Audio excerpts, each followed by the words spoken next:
Amigos e amigas do Candelária Debate, estamos abrindo mais um programa. Hoje nós queremos fazer uma homenagem ao nosso maior herói, aquele rondoniense que não é rondoniense de nascimento, mas é o responsável por esse estado. Inclusive empresta seu nome, cedeu o seu nome para que nós todos, rondonienses, nos orgulhássemos da nossa terra. O Marechal Cândido Rondon completaria 150 anos e está sendo homenageado. E quem melhor para falar sobre isso do que o mestre da história? Nosso colega, companheiro, amigo, professor Alex Paletó. Professor, muito bem-vindo, é um prazer tê-lo aqui. Obrigado, Sérgio, uma grande satisfação estar no seu programa, que tem uma audiência fantástica, um público extremamente intelectualizado e preocupado com valores éticos, morais e principalmente com a história de Rondônia. Professor, quem foi esse tal de Marechal Rondon? Olha, Marechal Rondon, descendente de índios bororos, nasceu numa região do interior do Mato Grosso, na localidade de Mimoso. De família muito simples, humilde, perdeu o pai e a mãe muito cedo, foi adotado pelo tio, né, da onde ele herdou então o sobrenome Rondon, e a partir desse momento Rondon começa realmente a se tornar uma pessoa predestinada. Estuda, aos 15 anos já era professor do Liceu Cuiabano, posteriormente passa para a Academia Militar da região do Mato Grosso e posteriormente consegue uma vaga na Escola Militar da Praia Vermelha do Rio de Janeiro, e lá ele vai lançar toda a sua trajetória e tendo aula com nada mais e nada menos com o patriarca da Proclamação da República, Benjamin Constant, que foi o grande professor de Marechal Rondon, que, diga-se de passagem, o Marechal Rondon participa ativamente da Proclamação da República. Bom, e aí ele começou a se interessar pela questão da Amazônia e dos índios a partir de quando? A partir desse momento, Rondon vai ser designado pela República Brasileira, que tinha um projeto de integração da Amazônia. Como um bom positivista, baseado nos pensamentos filosóficos do francês Auguste Comte, que o país se desenvolve a partir da ordem do progresso, tanto que isso vai se tornar o lema da bandeira do Brasil durante o regime republicano, e até hoje é assim. Rondon participa ativamente de missões de instalação de linhas telegráficas na região do Araguaia, Goiás, Cuiabá, Mato Grosso, Campo Grande, faz atividades de fronteira ali nas proximidades do Paraná, enquanto então ele, posteriormente, já com muita experiência, é designado pelo presidente da República, Afonso Pena, nos idos de 1907, a ser o chefe da Comissão Construtora de Linhas Telegráficas Amazonas e Mato Grosso. E aí Rondon tem aí o seu papel, talvez dos mais importantes, como ele mesmo diz em seu livro, né, de história, né, o livro que foi escrito por Esther de Viveiro. Rondon conta a sua vida, ele narra toda a sua trajetória, fala que foi uma das grandes missões da vida dele, entre 1907 e 1915, esse trecho da construção das linhas telegráficas, o que não era muito fácil de se fazer. Nos mapas, o que hoje seria Rondônia, Sérgio, era chamado de terras desconhecidas. Rondônia era chamada assim anteriormente. Não existia. Isso no início do século XIX. Exatamente. Século XX já. Exatamente. Século XX, você tinha esse desconhecimento sobre a Amazônia, e aí a construção das linhas telegráficas para ligar a capital do Mato Grosso, que deixava de ser Vila Bela, agora era Cuiabá, ligando Cuiabá a Santo Antônio do Alto Madeira, que era até então uma região pertencente ao Mato Grosso. Justamente ali, nas proximidades do que hoje é a Igrejinha de Santo Antônio, você teria os limites territoriais entre o Amazonas e a região do Mato Grosso. E teria um ramal também que ligaria a localidade de Guajará-Mirim. Então Rondon teve uma grande incumbência. Inicialmente foi muito questionado pelos altos valores de tal empreendimento. Até também questionado por que telégrafo com fio, já que naquela oportunidade já começava a se utilizar o telégrafo sem fio. Existem inúmeras justificativas, até porque Rondon, no ano entre 1907 e 1909, nessa região ele vem apenas fazendo a topografia, levantamento topográfico para elaborar o projeto para a implantação das linhas telegráficas, que é apenas consolidado no ano de 1915, no dia 1º de janeiro de 1915, há 100 anos atrás. Ora, pelo que me consta, o único estado brasileiro que tem o nome de um herói brasileiro é Rondônia, né? Exatamente. Ou seja, ele deixou uma marca tão forte nessa terra que, quando transformamos de Guaporé para Rondônia, ele foi o nome lembrado. O que ele deixou, além dessa convivência, da integração, desse trabalho, o que ele deixou para nós aqui de lição?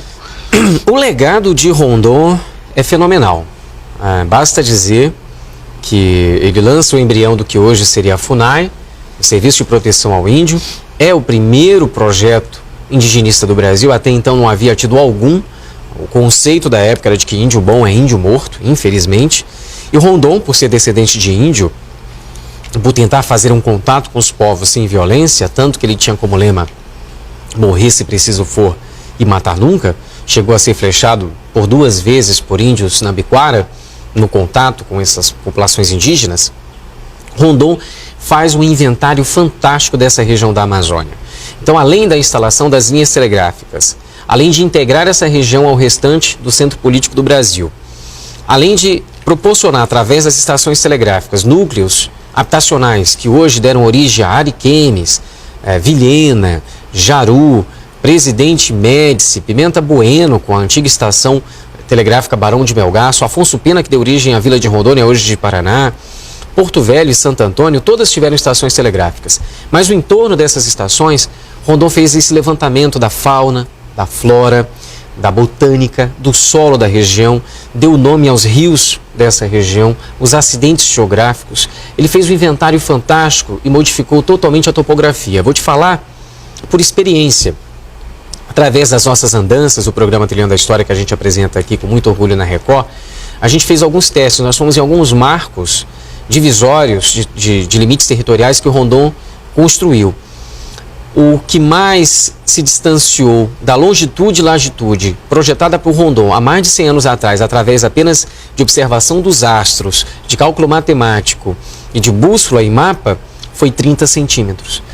A gente testou isso com GPS. Então, pensar num cara, num cidadão, na Amazônia, nas condições em que ele trabalhava, e errar em apenas 30 centímetros, com todas as limitações, é algo realmente incrível. E outra, o Marechal Rondon, ele delimitou várias regiões do Brasil com outros países, desde Santa Catarina até a região do estado do Amapá, na região de Macapá.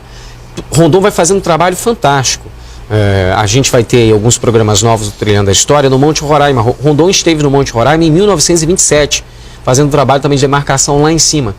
E é por isso que Rondon, pela Sociedade Internacional de Geografia, deu a ele o paralelo 52 do planeta com o seu nome, Paralelo Rondon. Por isso Rondônia homenageia, por isso ele foi indicado ao Prêmio Nobel da Paz por 2 vezes e teve a sua petição assinada pelo Albert Einstein e pelo presidente americano Theodore Roosevelt. Para vocês terem uma ideia de quem foi Rondon, vamos fazer uma comparação com os heróis americanos, norte-americanos. O nosso Marechal era o homem que protegia os índios. O herói americano, General Custer, era o que matava os índios. Essa é uma diferença. E graças a ele, muitas tribos ainda sobreviveram durante... Exatamente. E sobrevivem até hoje. Exatamente. Algumas, né? Nós temos relatos de descendentes de tribos dos Nambiquara, dos Suruís, dos Ariquemes, e muitas outras tribos indígenas, que deixam um relato fantástico em relação a esse legado de Rondon em contato com as populações nativas. Tudo bem que, se a gente for analisar hoje, de forma atemporal, se a gente for olhar com um olhar do presente, algumas coisas não foram tão positivas que Rondon tentou proporcionar, mas foi uma tentativa. Por exemplo, em proteger o índio, aculturando o índio, fazendo ele participar do processo do homem branco, de produção do homem branco. Isso foi, de certa forma, descaracterizando um pouco da cultura indígena. Então, alguns antropólogos e sociólogos dizem que isso não foi uma parte boa de Rondon. Mas, mesmo assim, pessoas consagradas como Francisco Meireles, Apoena Meireles, Consuelo Leandro, Irmãos Vilas Boas, Darcy Ribeiro, todas as narrativas desses homens que lutaram pelas populações indígenas é única, que Rondon foi um grande cidadão que tentou, ao seu modo, proteger os povos indígenas. Todo mundo diz, todo mundo é um exagero, mas muita gente diz que o rondonense não gosta de cultura, não dá bola para a história. E aí o governo do estado, com alguns parceiros, e você que é o curador, decide fazer uma exposição dos 150 anos de Rondon, que é um sucesso. Eu queria que começasse a falar sobre isso. É uma comprovação, é uma constatação de como Porto Velho carece e a população é carente de espaços culturais que representem o patrimônio histórico e a história da sua região. Os Correios, o Exército Brasileiro, através da 17ª Brigada, com o general Costa Neves, os Correios com o diretor Sérgio, o Porto Velho Shopping através de seu diretor de marketing, o Flávio, também a participação ativa do governo do estado de Rondônia através do DECOM e outros atores foram imprescindíveis para que esse projeto da exposição Fios de Rondônia pudesse ser iniciada no dia 5 de maio e vai permanecer até então, dia 22 de maio, provavelmente irá ser prorrogado pelo sucesso do que foi essa exposição. A gente conseguiu, de acordo com as nossas possibilidades, reunir fotografias inéditas de Rondon. Existe uma exposição fotográfica, foram feitas instalações e a gente tentou fazer com que a população, dentro da exposição, entrasse na floresta amazônica e se sentisse um desbravador. Então, dentro do shopping, ali no hall, em frente à Livraria Leitura, tem uma grande floresta com sons e cheiro da floresta. Então a gente colocou ali algumas caixas de som para emitir som de pássaros, de índios, de água, de vegetação. E colocamos 3 telas de LCD com molduras de quadro, com imagens originais produzidas por Thomas Reis, que era, digamos assim, o Steven Spielberg do Marechal Rondon. Rondon foi um cara, além do tempo dele, ele queria dar vida à obra dele. Ele sabia da curiosidade do povo brasileiro, Rio de Janeiro, São Paulo e outros centros, sobre o que era a Amazônia e o índio. Então ele faz um acervo fotográfico fenomenal com o Luiz Leduc e com o filho dele, o Benjamin Rondon, que vão fotografar todas as expedições, e o Major Thomas Reis, que filma tudo isso. Todo esse material, cedido pelo Arquivo Nacional e pelo Museu do Índio, está lá disponível para a população. Além de instalações como a própria floresta, como também uma barraca de campanha representada ali, o ambiente que Rondon se protegia da Amazônia, das chuvas e do calor, e também um personagem, uma vitrine viva, um personagem, um ator fantasiado de Rondon, para que as pessoas possam tirar uma foto, guardar de lembrança desse personagem tão memorável. Muito bem, nós vamos a um breve intervalo comercial, porque o papo está tão bom que o tempo voou, né? Nossos primeiros minutos do programa, a primeira metade foi assim, excelente. Vocês estão recebendo, olha, guardem essa entrevista com o professor Alex Paletó, porque vocês estão recebendo uma aula de história da sua terra, da nossa Rondônia. Então vamos a um breve intervalo comercial, voltamos já com o professor Alex Paletó, vamos continuar falando sobre o Rondon, sobre a exposição, e vamos falar também sobre o nosso patrimônio histórico. O que está acontecendo? Tá bom? É correndo lá, ó, e voltando aqui.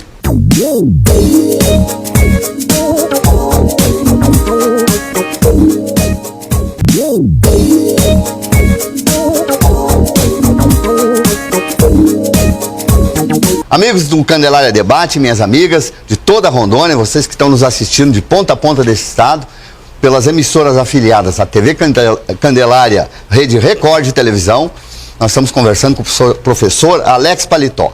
O tema hoje é história e o nosso personagem é o Marechal Rondon. Alex, já temos alguns números sobre a visitação no shopping e a exposição? O shopping, segundo dados, né, do próprio shopping, nesses 3 primeiros dias de exposição, o fluxo de visitações foi 3 vezes superior àquilo que eles tiveram, por exemplo, com um ponto de marketing comercial deles, que é o final do ano, que é o Forte, a Casa do Papai Noel, o Parque do Papai Noel, que é um evento natalino que tem um grande clamor popular, e aí a intensidade sempre é maior.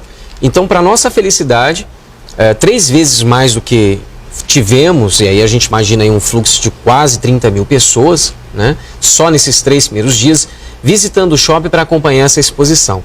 Então a gente fica muito feliz e agradece muito os parceiros e atores que acreditaram nesse projeto, colaboração da equipe da minha agência, de pessoal que bolou... Nosso amigo Júnior. Exatamente, o Júnior, o Marco, o Rude, que elaboraram todo o layout. Tivemos também a colaboração de outros historiadores, inclusive um de Pimenta Bueno, Roque Lorenzon. A gente teve esse cuidado de convidar colegas do interior para serem contemplados com informações, colegas também de instituições públicas, como o professor Lorismar, do Colégio Tiradentes, que também teve a sua contribuição, a sua parcela de contribuição. Então a gente tentou, de alguma forma, fazer com que essa data não passasse desapercebida. E, para nossa felicidade, os Correios lançou uma cestilha, 6 selos em homenagem ao Marechal Rondon, de uma preciosidade, digno de colecionadores de selos de filatelia. É realmente uma peça formidável. Então a gente realmente percebe como Rondônia precisa desse tipo de ambiente, museus, centros culturais, memoriais, exposições que fazem com que as pessoas possam viajar e conhecer o seu DNA. Eu vou dar mais um número aqui para vocês sobre o shopping. Desde que começou a exposição, todos os dias aumentou em 1.000 veículos o número de veículos no estacionamento do shopping. Olha só. É incrível, né? Que maravilha, incrível. Que maravilha. Bom, professor, nós falamos já sobre o Rondon, é um sucesso. Nós queremos convidar toda a população para ir lá no shopping durante o horário de funcionamento para assistir, para ver, é uma coisa maravilhosa. Mas agora eu queria falar um pouquinho sobre outros assuntos da nossa história, e esses não são tão maravilhosos assim, pelo contrário. O que está acontecendo, professor Alex Paletó, com o nosso patrimônio cultural, o nosso patrimônio histórico, a nossa... Hoje, nem sei se dá para falar que é patrimônio histórico, da Estrada de Ferro Madeira Mamoré. Olha, a última vez que nós tivemos algum tipo de políticas públicas coerentes em relação à preservação de patrimônio histórico foi na época do Jorge Teixeira. Na década de 80 foi realizado o primeiro Congresso Internacional da Estrada de Ferro Madeira Mamoré, com a participação na época da professora Ieda Bozakov, Vitor Hugo, e aí eu vou puxar a sardinha para o meu lado da minha tia Antônia Lúcia Paletó, que inclusive foi engenheira ferroviária da Estrada de Ferro naquela oportunidade no projeto de revitalização. A partir de então, nós tivemos uma outra intervenção na época do governador Piana, no Complexo da Madeira Mamoré, muito discutível também essa intervenção, algumas falhas foram observadas. Posteriormente tivemos a administração do Roberto Sobrinho, muitas falhas foram observadas, isso está gerando processo em relação a isso. Até o IFAM tem atuado na avaliação disso. E aí, infelizmente, por uma ironia do destino, nos 100 anos de Porto Velho, em 2014, o ano passado, tivemos uma grande cheia que realmente alastrou todo aquele espaço público que hoje é carente de uma política pública de preservação. A gente percebe agora a participação da sociedade através de denúncias, né? A gente tem aqui um ativista histórico, Manuel Português, que é um estudante de arqueologia da UNI, que tem feito várias denúncias no Ministério Público, a Ordem dos Advogados também, através do seu presidente Andrei Cavalcante, e outros atores, como Luiz Leite, que tem feito aí, Luiz Brito, que tem feito algumas denúncias que deram resultado, né? O juiz federal Dimes lançou uma sentença em relação à participação dos gestores públicos do governo e da prefeitura na rápida solução do que é aquele patrimônio. Então, assim, a gente percebe ainda uma ausência terrível naquilo que é o DNA de Porto Velho, o símbolo da nossa cidade, que é a Estrada de Ferro Madeira Mamoré. Não é apenas a ferrovia que merece ser observada. Uma coisa que eu acho até menos complexa, que são as 3 caixas d'água, símbolo da cidade de Porto Velho, está no brasão do estado do município de Porto Velho, está na bandeira do município de Porto Velho, está prestes a cair, prestes a ruir, enferrujadas. A última intervenção de revitalização foi durante a prefeitura, o governo do prefeito José Guedes. Desde então, desde 1994, ou seja, há bastante tempo, nós não tivemos uma intervenção... 20 anos. Exatamente, nós não temos uma intervenção nas 3 caixas d'água. E elas estão prestes a cair no ano, que é 2015, que é a data de instalação do município de Porto Velho. Isso é triste. E aí a gente tem vários ambientes, por exemplo, nos 150 anos do nascimento do Marechal Rondon, a Praça Marechal Rondon, na 7 de setembro, com a Rogério Weber, está ocupada pelos camelôs. A prefeitura, desde o ano passado, a gente pode buscar nos arquivos, em jornais e revistas e mídia televisiva, que os gestores municipais disseram que iriam providenciar um local para os camelôs, para eles se posicionarem. O pessoal que foi deslocado ali do shopping Rio Madeira, que infelizmente ficou alagado por conta das enchentes. E essa população até hoje está lá. E a Praça Marechal Rondon totalmente ocupada, de forma desordenada, sucateada, suja, imunda. E é uma praça que Antros de drogados, viciados, zumbis que perambulam por ali durante a noite, um alto risco de você ser assaltado, um ambiente público no centro da cidade, no coração histórico de Porto Velho. E é uma praça que é homenagem ao Marechal Rondon, que deveria estar sendo revitalizada este ano para comemorar este personagem que praticamente abriu os caminhos para que os pioneiros chegassem a essa região. O que nós poderíamos fazer, nós rondonenses, para mudar esse quadro, professor, na sua opinião? Eu acho que manifestações públicas, como nós já tivemos em relação, por exemplo, ao Cine Teatro Resc, onde um grupo de moradores antigos do bairro Caiari moradores antigos, tradicionais, se uniram em defesa daquele patrimônio por conta da mudança da fachada do prédio. A manifestação dessa população que no mês de janeiro abraçou a Estrada de Ferro Madeira Mamoré com a atuação do Ocampo Fernandes, que é um museólogo, defensor da Madeira Mamoré. Aquilo foi importante porque saiu dali uma carta aberta que foi para o Ministério Público, foi para a Justiça Federal e teve resultados. Então eu acredito que está necessitando aí mais uma terceira intervenção da população, não apenas em denúncia, em participação, mas em abraçar as 3 caixas d'água também, que é o símbolo da nossa cidade. Eu acho que a partir da opinião pública, da participação popular, de forma apolítica e apenas interessada em defender os seus interesses como cidadãos, acredito que a gente começa a mexer os brios daqueles que estão inertes, e aí essas pessoas que são gestores públicos começam aí talvez a pensar 2 vezes antes de abandonar aquilo que representa a nossa cultura. Uma coisa que a gente ouve muito é que a história não consegue conviver com o modernismo nas cidades. Ou seja, as cidades crescem, avançam sobre patrimônios históricos e pronto. Isso é verdade ou tem como haver uma convivência harmônica? Claro que tem como ter aí uma convivência harmônica. Isso aí, existem exemplos inúmeros, basta ir ao lado aqui do nosso vizinho país, Peru, o quanto ele consegue conviver com a modernidade, o quanto ele consegue transformar o passado em renda, transformando 58% do produto interno bruto do país, uma renda de turismo histórico. Então a gente percebe que o passado sim pode conviver com a modernidade. Da mesma maneira que a gente tem um exemplo aqui, se você me permite, um restaurante italiano, o San Gennaro, ali na Duque de Caxias com Rogério Weber, onde os arquitetos e os proprietários fizeram um trabalho fenomenal. Pegaram uma antiga casa de 1940, inaugurada por Getúlio Vargas, um bairro tradicional de Porto Velho, que é o bairro Caiari, e conseguiram fazer uma adaptação, preservando parte da originalidade do prédio e incrementando com um design extremamente moderno, criando uma harmonia fantástica, um ambiente extremamente aprazível, agradável, onde você pode conviver com a modernidade, com o passado, sem transtornos. Da mesma maneira que a Estrada de Ferro Madeira Mamoré, as 3 caixas d'água, onde no passado, inclusive, um hotel chegou a ser impedido de ser construído e erguido por conta de um laudo que foi equivocado. O erro foi na época do gestor municipal, do antigo prefeito, que liberou a construção desse edifício porque é lei. Realmente, a caixa d'água tombada como patrimônio histórico, nas suas proximidades não pode ter edifícios de determinada altura e proporção.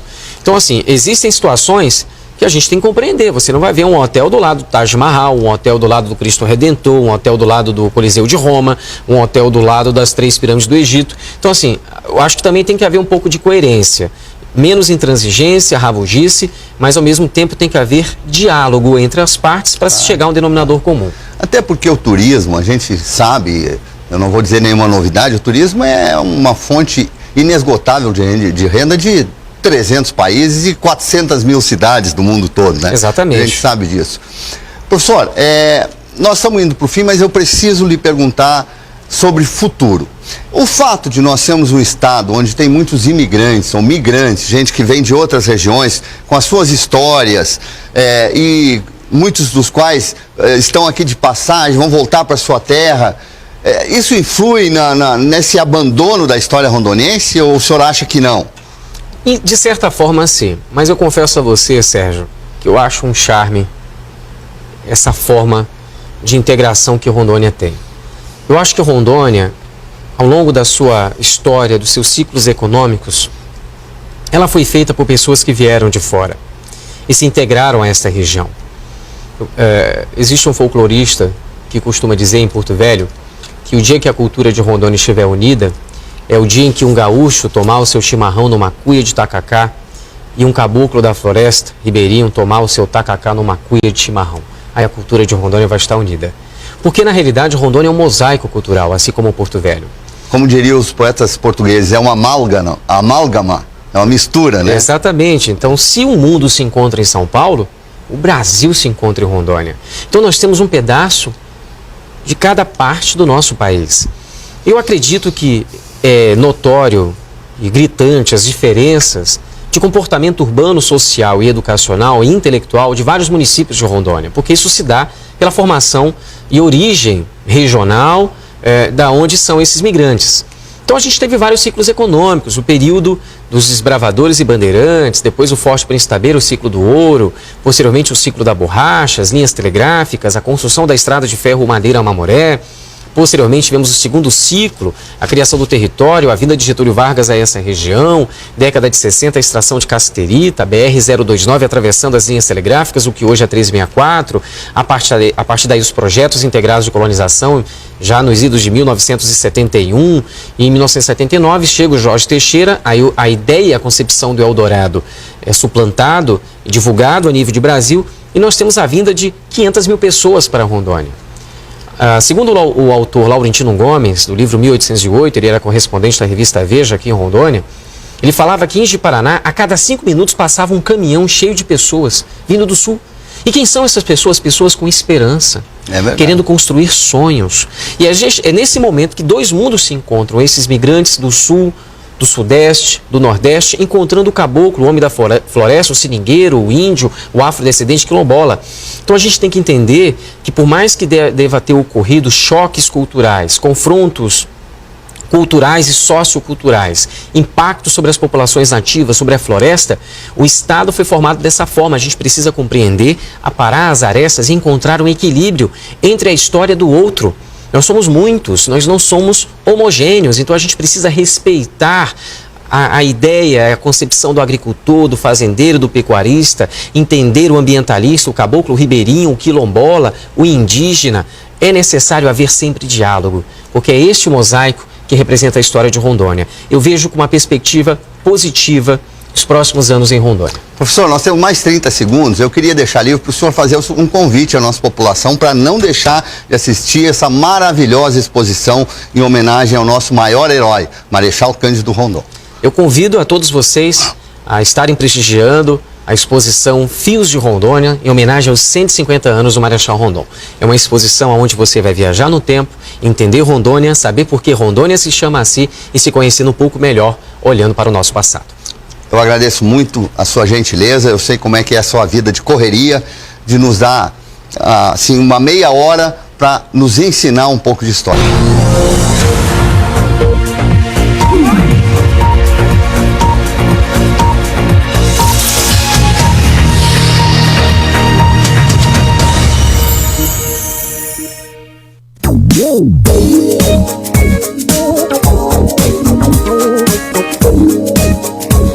Amigos e amigas do Candelária Debate, estamos abrindo mais um programa.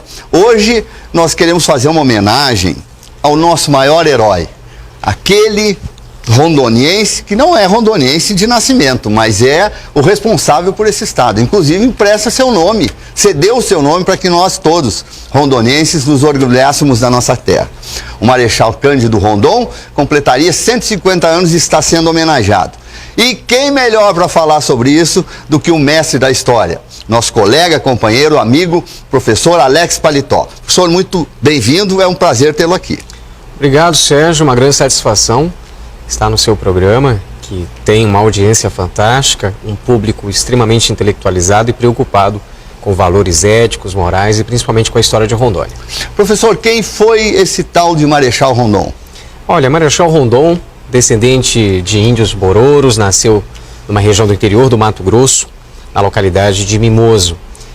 De família muito simples, humilde, perdeu o pai e a mãe muito cedo, foi adotado pelo tio, né, da onde